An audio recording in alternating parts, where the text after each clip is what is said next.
I'm Mikkael Sekeres. I'm Chief of the Division of Hematology and Professor of Medicine at the Sylvester Comprehensive Cancer Center, University of Miami.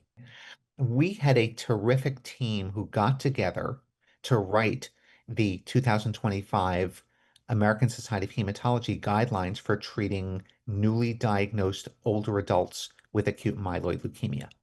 This included obviously people who were experts in treating and doing research in leukemia, but also experts in geriatric oncology and in palliative care and in methodology. We had a very elaborate team to make sure that we had a structured and rigorous process for developing these guidelines. Most importantly, we also included on our panel two patients, two people who were older who had acute myeloid leukemia.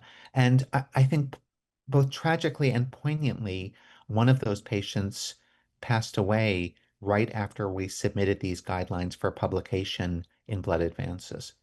So it emphasized just how important a topic this is and how real it is to not only the patients we treat, but also the patients who helped write these guidelines.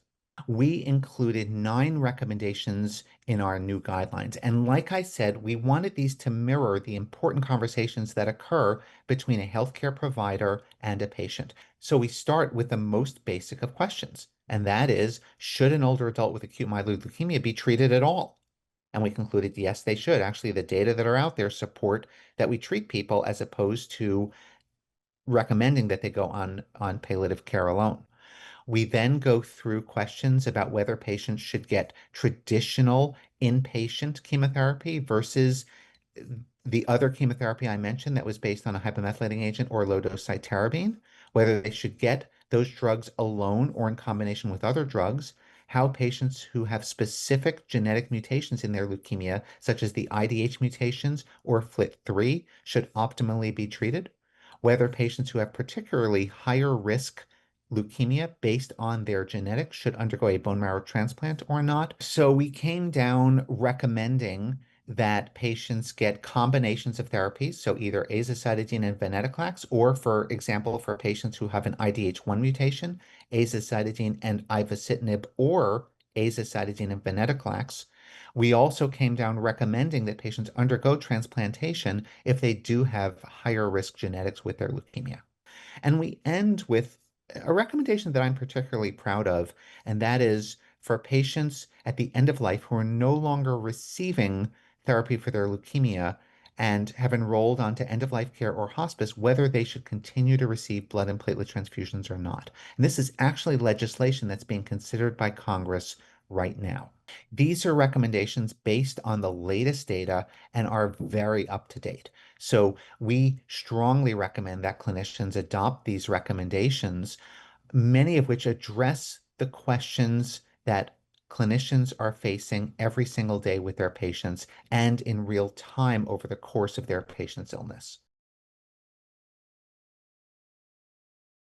Hello, my name is Emily Leong, and I am an incoming assistant professor in the bone marrow transplant and immunotherapy group at Fred Hutch Cancer Center and University of Washington in Seattle, Washington. My project investigated the efficacy of Anakinra, an anti-inflammatory medication to treat neurologic side effects after CAR T-cell therapy. So CAR T-cell therapy, or chimeric antigen receptor T-cell therapy, has really revolutionized treatments for patients with blood cancers.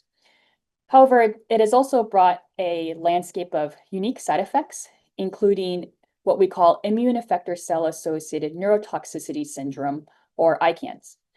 And ICANS refers to neurologic side effects that can happen from CAR T-cell therapy, ranging from headaches and confusion to seizures and even coma. So this project included 101 patients who had received CAR T-cell therapy who had developed ICANS. These patients who received Anakinra had either ICANS that was not responding to corticosteroids, which was our standard first-line treatment for ICANS, and or they had severe ICANS that required upfront treatment with Anakinra. These patients had all types of blood cancers, ranging from non-Hodgkin lymphoma to acute lymphoblastic leukemia to multiple myeloma. The major endpoints that we looked at in this study were threefold. First, we looked at treatment failure, which is basically, after Anakinra was started for ICANS, when did the patient, or if the patient, require additional therapy beyond Anakinra? Second, we also looked at ICANS resolution. So when did ICANS resolve after Anakinra was started, if it did resolve? And lastly, we defined a new definition that we called significant neurologic improvement, which we defined as at least a 2-grade improvement in ICANS after Anakinra was started. What we found was encouraging. Anakinra produced significant neurologic improvement within 72 hours in about 40% of patients, and roughly 70% of patients did not require additional therapy beyond Anakinra. In addition, ICANS tended to resolve around 8 days after Anakinra was started. And these results suggest that Anakinra is a viable and effective treatment option for ICANS when corticosteroids are insufficient.